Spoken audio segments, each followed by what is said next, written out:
तर विद्यार्थी मित्रांनो, आज आपण घनमूळ काढण्याची ट्रिक शिकणार आहे.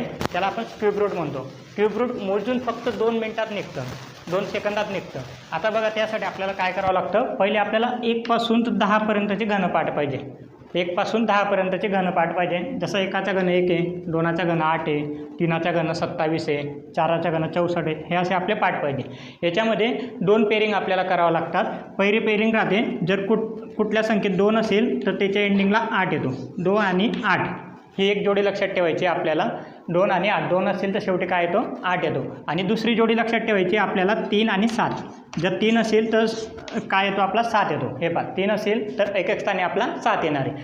2 असेल तर 8 आणि 8 असेल तर 2, वाईस वर्षा. 8 असेल तर 2, 3 असेल तर 7, 7 असेल तर 3, वाईस वर्षा. बाकी जसे ॲज इट इज येतात. हे पहा, 4 असेल तर 4 येतो, 5 असेल तर 5 येतो, 6 असेल 6 येतो, नंतर 9 असेल 9 येतो, 0 असेल 0 येतो. याच्यावरून आपण 2 सेकंदात क्यूब रूट काढू शकतो. कसं काढू शकतो? जसं ही संख्या आहे, आपल्याला याचं घनमूळ काढायचं आहे. परीक्षेत असं विचारलं जातं की या संख्येचा घनमूळ काढावं. तर आपण याचे 3 याच्यात ग्रुप करायचा, मागून 3 संख्यांचा ग्रुप करायचा. हा मागून 3 संख्यांचा ग्रुप केला. प्रत्येक संख्येला करू आपण. मागून 3 संख्यांचा ग्रुप केला, याच्यात बी मागून 3 संख्यांचा ग्रुप केला आणि याच्यात बी 3 संख्यांचा आपण ग्रुप केलेला आहे. ग्रुप केल्यानंतर आपलं रूल काय म्हणतो? 2 असेल तर 8 घ्यायचा आणि 3 असेल तर 7 घ्यायचा. आता इथं 7 आहे म्हणजे 7ला काय घ्यायचं आपण? 3, वाईस वर्षा असतो. आणि इथं 8 असेल तर काय घ्यायचं आपल्याला? 2. बाकी ॲज इट इज राहतो. 6ला 6 राहतो आणि 5ला 5 राहतो. ही आपली एकच स्थानची संख्या भेटली. आता याच्यानंतर पुढची संख्या कशी घ्यायची? उरलेली संख्या कोणाच्या घनापेक्षा मोठी आहे ते बघायची. ही 14 संख्या उरली, एकापेक्षा मोठी आहे? हो. 8पेक्षा मोठी आहे? हो. 27पेक्षा मोठी आहे का? नाही.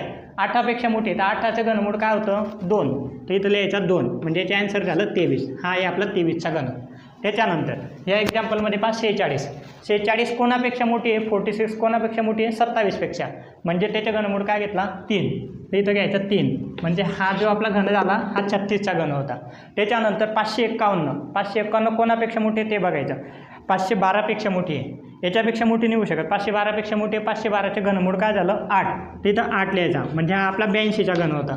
त्याच्यानंतर 91. 91 कोणाच्या घनापेक्षा मोठी आहे? 64पेक्षा मोठी आहे. तर 64चे घनमूळ किती झालं? 4 झालं. म्हणून आपण इथं लिहिणार आहे 45. किती वेळ लागला आपल्याला? मोजून 2 सेकंदात होतं.